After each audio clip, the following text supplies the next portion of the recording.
အားလုံးပဲမင်္ဂလာပါ YWA Technical နည်းပညာ channel ကနေပြန်လည်ပြီးတော့ကြိုဆိုလိုက်ပါတယ်အခုတစ်ခေါက်ဗီဒီယိုမှာကျွန်တော်ကို comment နဲ့ Messenger နေပြီးတော့ခဏခဏလာမင်းနေကြတဲ့ပတ်စံရှာလို့ရတဲ့ Japan Region TikTok အကောင့်ဖွင့်ကိုပြောပြပေးသွားမှာပဲဖြစ်ပါတယ်လူတော်ငယ်ကလည်းတည်ထားပြီးသားဖြစ်ပေမဲ့ကျွန်တော်ကမတည်သေးတဲ့လူတွေအတွက်ကိုမှ UAB လုပ်ပေးထားတဲ့ဗီဒီယိုလေးဖြစ်တာကြောင့်တည်ပြီးသားညီကိုတွေကတော့ကြော်သွားလို့ရပါတယ်ဆိုတော့ဗီဒီယိုလေးကိုစလိုက်ကြအောင်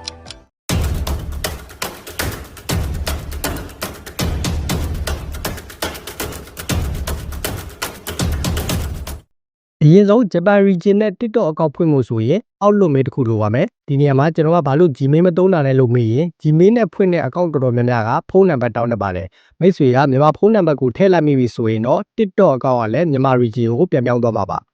အောက်လွတ်မေးဖွင့်ဖို့အတွက် Japan server ပါတဲ့ VPN တစ်ခုကိုချိန်ထားပေးရပါမယ်ကျွန်တော်ကအခု Potato VPN ကိုသုံးပြထားတယ်အချို့လူတွေက Jamjam VPN ကိုသုံးတတ်ကြပေမဲ့အခုနောက်ပိုင်းမှာ Jamjam က Japan server ကို free မပေးတော့ပါဘူး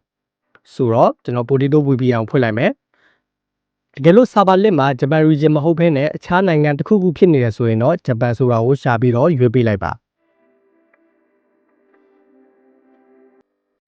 VPN ကိုတက်ဖြစ်သွားပြီဆိုရင် home key နဲ့ပြန်ထွက်လိုက်ပြီးအောက်လွတ်မေးဖွင့်ဖို့အတွက် Chrome browser တွေကိုဝင်ပေးလိုက်ပါပြီးရင် search bar မှာ Outlook mail ဆိုပြီးရှာလိုက်ရင်အပေါ်ဆုံးမှာတွေ့ရ Microsoft Outlook ဆိုတာတွေ့ပါလိမ့်မယ်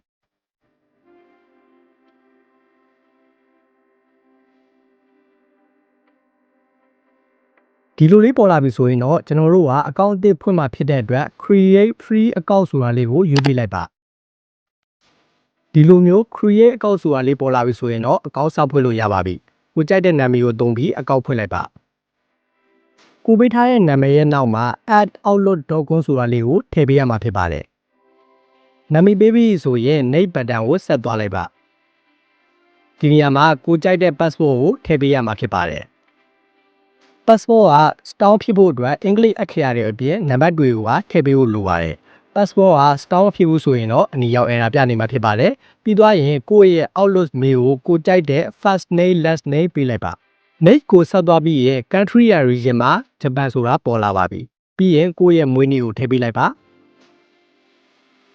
next ကိုဆက်နှိပ်ပြီး I am not robot ဖြစ်ကြောင်းသက်သေပြဖို့ soft bezel ကိုနှိပ်ပြီးသူမေးထားတာတွေကိုဖြည့်ပေးဖို့လိုပါတယ်။မိကုန်းနေရာလွယ်လွယ်လေးပါပထမအကွက်ကနှစ်မြောက်ဆိုပြီးပကံလုံးလေးပြထားပါတယ်ပကံနှလုံးကိုပြောတာပါ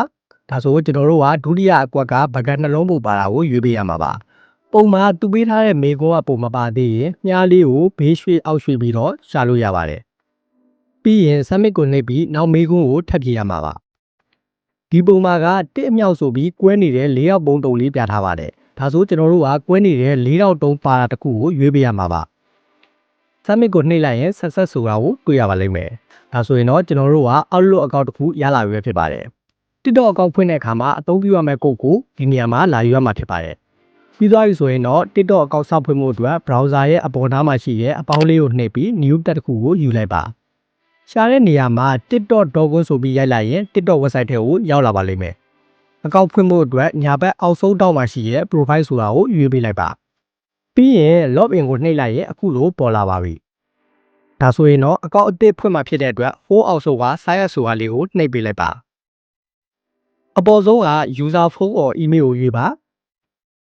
ဒီနေရာမှာကိုထည့်ခြင်းတဲ့မွေးနေ့ကိုထည့်လိုက်ပါပြီးရင်တော့ကျွန်တော်တို့ next ကိုဆက်သွားမယ်ကျွန်တော်တို့က Outlook mail နဲ့ဖွင့်မှာဖြစ်တဲ့အတွက် mail ဆိုတာလေးကိုရွေးပေးရပါမယ် email address မှာအခုနကဖွင့်ခဲ့တဲ့ Outlook mail ကိုထည့်ပြီး next ကိုနှိပ်လိုက်ပါဒီနေရာမှာကိုကြိုက်တဲ့ TikTok password ကိုအလယ်မှာ assign သင်္ကေတလေးထည့်ပေးရမှာဖြစ်ပါတယ် Your password must have မှာအမှတ်ချင်းနှစ်ခုနဲ့စိမ့်သွားပြီဆိုရင်တော့ရပါပြီ။ sign up ကိုနှိပ်လိုက်ရင်ကုတ်6လို့ထည့်ရမယ့်နေရာကိုရောက်လာပါလိမ့်မယ်။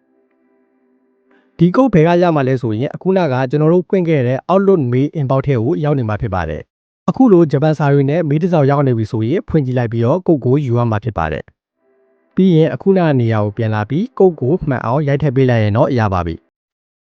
create username မှာကိုထားခြင်းတဲ့နာမည်ကိုအသေးစလုံးလေးပေးပြီးတော့ထားလိုက်ရင်တော့မိတ်ဆွေကပိုက်ဆံရှာလို့ရတဲ့ Japan TikTok account တစ်ခုကိုအောင်မြင်စွာနဲ့ဖွင့်နိုင်ခဲ့ပြီဖြစ်ပါတယ်ဒါပေမဲ့အခုကျွန်တော်တို့က TikTok account ကို browser ကနေပဲဖွင့်နိုင်သေးတာဖြစ်လို့ TikTok account officially မှာ account ဘယ်လိုဝင်ရမလဲဆိုတာကိုကျွန်တော်ဆက်ပြောပြပေးပါမယ်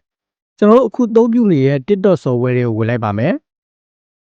ပြီးသွားရင်အကောင့်ဝင်မှုအတွက်အခုနကကျွန်တော်ပြောခဲ့တဲ့နည်းအတိုင်းပဲ profile ဆိုတာလေးတွေကိုထပ်ဝင်လိုက်မယ်ဒါပြီးရင်တော့ညာဘက်တောင်းနာကအဆက်30ကိုနှိပ်ပြီးအောက်ဆုံးက setting and privacy တွေကိုထပ်ဝင်လိုက်ပါပြီးရင်အောက်ဆုံးထိဆွဲချလိုက်ရင် Swiss account ဆိုတာကိုတွေ့ရလိမ့်မယ်အဲ့ထဲကိုထပ်ဝင်ပြီး add account ဆိုတာလေးကိုနှိပ်လိုက်ပါဒါဆိုရင်တော့ဒီလိုမျိုးပေါ်လာမှာဖြစ်ပြီးကျွန်တော်တို့ကရှိပြီးသား account ကို login ဝင်မှာဖြစ်တဲ့အတွက်အောက်ဆုံးက login ဆိုတာလေးကိုနှိပ်လိုက်ပါ use phone email username ဆိုတာကိုရွေးပြီး email and username ကိုနှိပ်လိုက်ပါ